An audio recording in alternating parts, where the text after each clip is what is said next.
wong di meger-meger ngene di sawat bubur sengkala ya cek iya sekalaku ngono. Ndara kok mboten neco ndara rasane nggon iki mancero ombo kowe.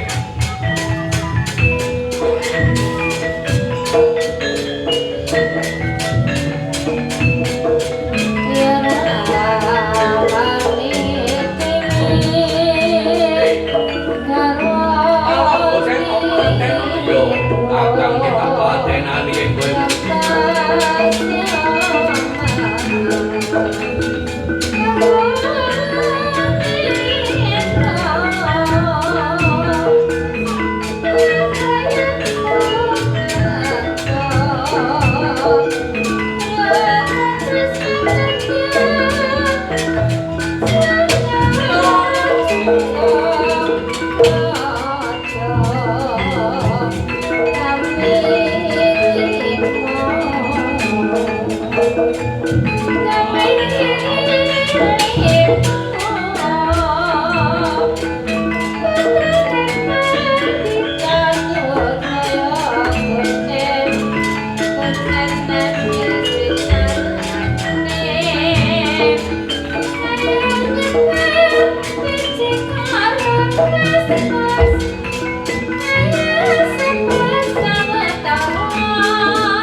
Idep karo wong kaya aku palwaga seta kang dadi asma apa kananmu iki kang kena diarani iku duta saking negara Dudur Sewu ngono angkara jalma Gusti Ratumu sing ngutus kananmu ngono apa kananmu iki angkara jalma yo pancen kaya ngono.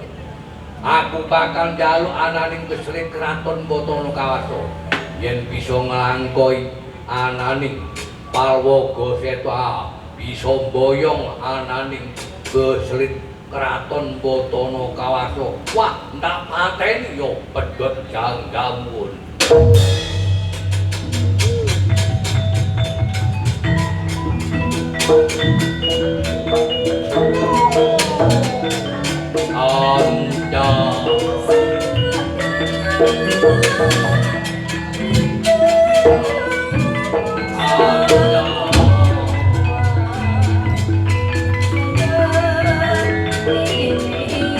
Hãy subscribe cho kênh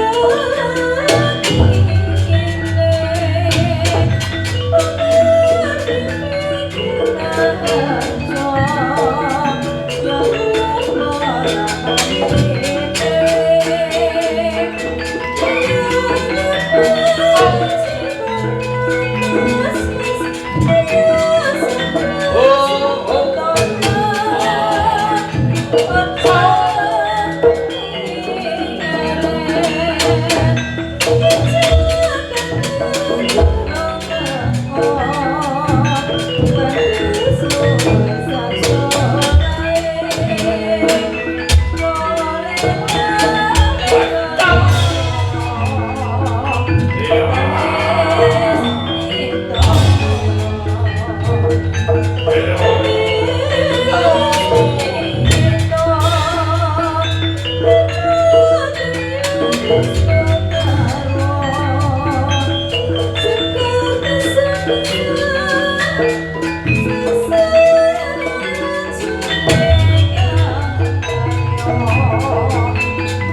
lỡ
Inggih Kakang wonten wigatos. Kakang kangono ning duta iki mati. Apa awakmu sing mateni duta iki? Inggih boten Kakang. Lah terus pengkawuh Rama kula inggih boten Antarja. Kula inggih boten damel pejahipun duta menika Rama. Lah sapa sing gawe pantining yaiku duta iki? Apa kanca mlong nggih? Reang sing mateni. Reang sing mateni. Boten enten sing mateni kejaba jomblo. Panapano. Reang jojo peniti. Jojo peniti kaki ngono. Nggih, dorong ngeten lho, satemene. Dheweke niki satemene diino. Dina kali wong. Dina kali wong. Setun temen Pandhawa mboten saged mateni ngeten iki. Patih Andaka Jalma. Pun temen-temen dhewe niki dinyek. Temen-temen dhewe niki dinyek. Pun tah. Apa ya kaya mengkono jomblo? Apa dinyek karo liyan? Pun ketok melok dhewe niki dinyek karo liyan. Pun setun temen nek ngoten niku pun boten enten kekuatane babar pisan Pandhawa. Aduh, kok aja gagah nek. Wah, kakimu yo. Ayo, ajarep. Aja kate nyawat-nyawat ngono. Anggen buka loro akon sawat. Antem pisan kau gegeman sak cengkir iki nyonyor kok. Rumong wae tak bane. Yo, wis yo bapak karepe ngono. Kok reang iki boten enak. Rasane mangke Rama rasane. Sing damel ngeti rasane mangke Rama.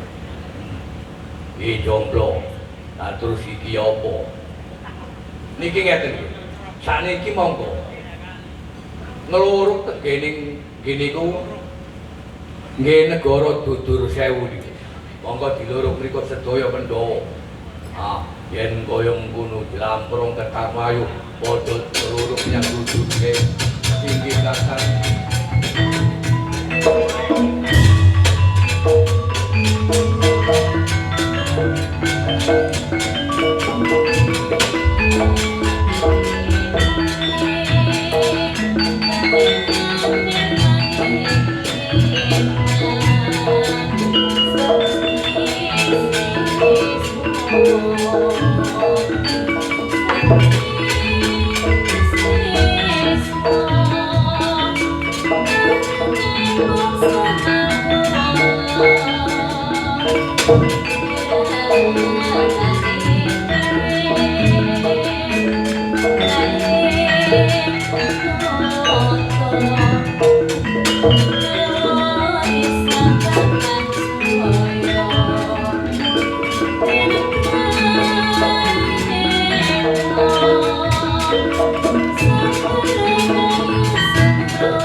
Pangwaga Seta ya Kakang Dewa katon kaya ngopo?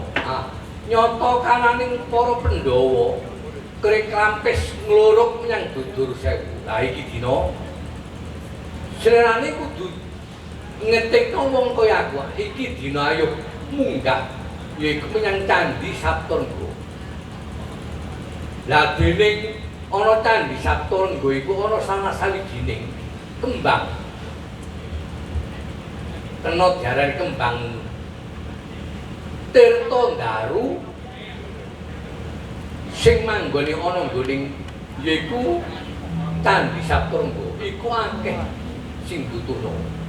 Luwih-luwih Mimi Permoni iku ya butuhno. Yen kaya mengkono kekarepaning Kakang Pal yaiku Dewa Katon kaya ngopo? Iki ayo diwasi saka kaduan. Diwasi saka kaduan. Yen liyane utusaning yaiku Bathari Durga liyaning utusaning Bathari Durga ayo dijaga. Yen utusaning Bathari Durga ayo dibali. Yen kowe mengkono ayo bakal tak derekno.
Gentos ingkang winursita kinarya sulaping akondo boten anyariosaken lampahing Dewa Katon ugi palaga seta ingkang sampun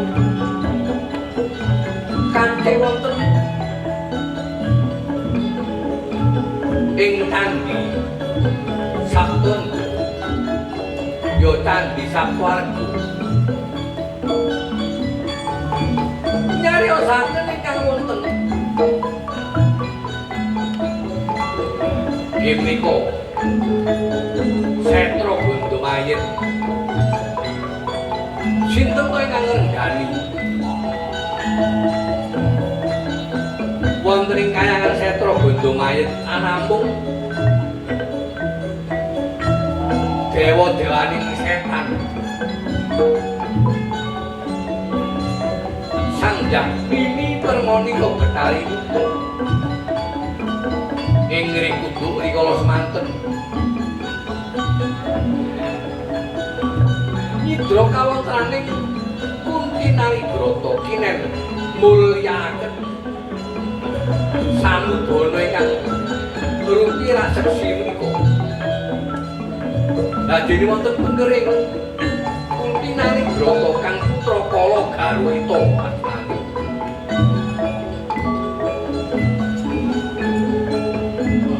wong sawasul nyuwun wangsul kados dening biyuni kawontenipun Bathari Durga menika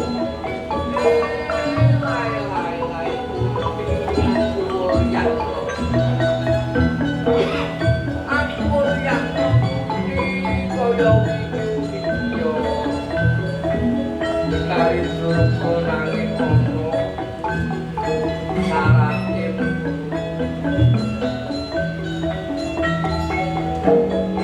ya jagal kaya apa nari broto sarate ya kalau mulya lai-lai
sirping kekayon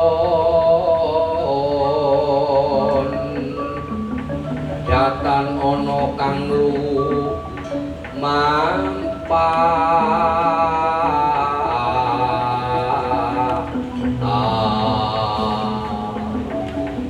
titiyani gandayani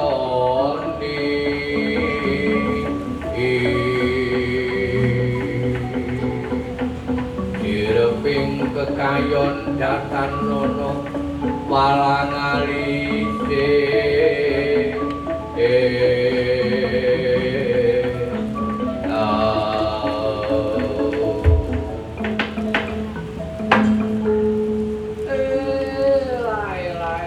Kuntinali broto aku jaluk mulya kaya wingi Kuntinali broto nganti slirane tak citra mrene iya Betari umo wong kaya aku saguh mulyakno nanging ana yaiku ana kang dadi syarate mengkono Betari umo lae-lae apa Kunti syarate wong kaya aku bisa balik kaya wingi muni yo iki ngene yo Betari umo slirane bisa mulya jati uni durga nanging kudu tak kramasi yaiku kembang tirta daru iku kang dadi kramasing Betari durga yen jeneng sira antuk kembang tirta daru sing saka Suralaya bisa mulya jati ini kaya pinyuni mengkono Betari durga lae-lae yen kaya ngono kala garwita inggih Bu kula ngaturaken sungkem kadosa pundi Bu ya nak tak tampa lae-lae pangestunipun Ibu tampanana kala garwita inggih Gurawalan kula nampi Ibu wonten wigatos napa nanging ingkang putra kala garwita jeneng sira kudu ngupadyananing iku kembang tirta daru kono kanggo kramasipun Ibu wah wonten pundi Bu kembang tirta daru menika ingkang putra boten nyumurupi papan panggenanipun Bu Kuntinali broto ana ndi panggonane yaiku kembang tirta daru pundi iya yen sliraning kurang ngerti panggonane ana nggone candhi Sapwarga iku panggonane lae-lae kala Garwita ana nggone candhi Sapwarga panggonane Kembang Tirta Daru lae-lae iki dina enggal Kidron undu tenananing Kembang Tirta Daru inggih Rama Kanjeng Ibu mugi angsal damel kula mundhut wontenipun Kembang Tirta Daru. Oh iya. Para Garwita dipun utus ingkang Ibu Sang Betari Durgaya Nini Permana ginang mundhut wontenipun Kembang Tirta Daru ingkang wonten Candhi Sapwarga sanalika nilaraken ampan panggenan sumedya lumangat dhateng Candhi Sapwarga mundhut wontenipun Kembang Tirta Daru griya.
Nini Permana kinen mundhut wontenipun Kembang Tirta Daru ingkang wonten Candhi Sapwarga.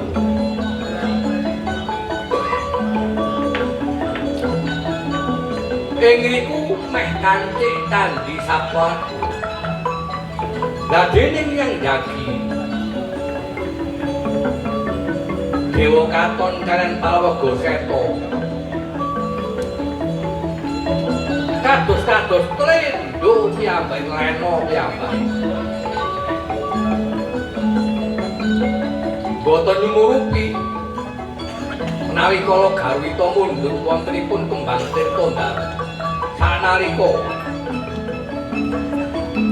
Kembang Tirta Daru kapundhut kabeta mlajeng den bojong Palawega Seta kan Dewa Katon Biyo.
Ya kananing Betari Durga yen kaya mengkono cemplungna ana nggoning Bakara Kencana kono anane Kembang Tirta Ndaru mengko yen wis nyata mbok cemplungna jeneng slirane tak kramasi ananing yaiku Kembang Tirta Ndaru iku iso mulya jati mengkono Betari Durga lae-lae kowe mengkono tak cemplung ni ananing yaiku Kembang Tirta Ndaru oh yo kamontraning Sang Betari Durga sanalika dipun utus Kunti Nalibrata kinen nyemplungaken mlebetaken wonten Bakara Kencana wonten Kembang Tirta Ndaru sanalika dipun lebetaken wonten Bakara Kencana. Lah dening Bakara Kencana ingkang sampun kebak toyaning dipun lebeti Kembang Tirta Ndaru menika dipun injeng kaliyan dipun pandeng kaliyan Betari Durga.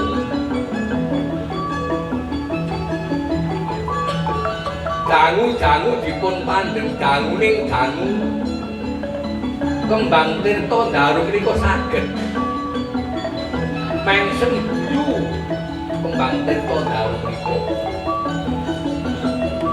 Lah dening Betari Durga menika mandheng wontenipun Kembang Tirta Ndaru saya dangu saya ajrih saya dangu saya ajrih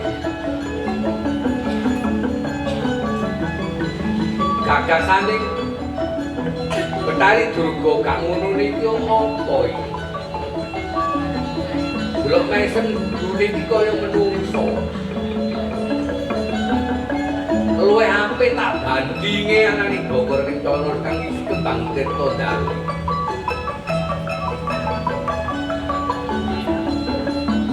Lah yen terus-terusan kowe mengkene aku dadi kaya apa ora bisa keturutan ayu maneh. Kocap sanalika Bakara Kencana den banting kalan Sang Betari Durga ical sifate Kembang Tirta Ndaru Ratu Diwara ati Ratu Ngamarta Sang Betari Durga melajeng Kala Garwita melajeng den pucung karan Sri Kresna Wiyu.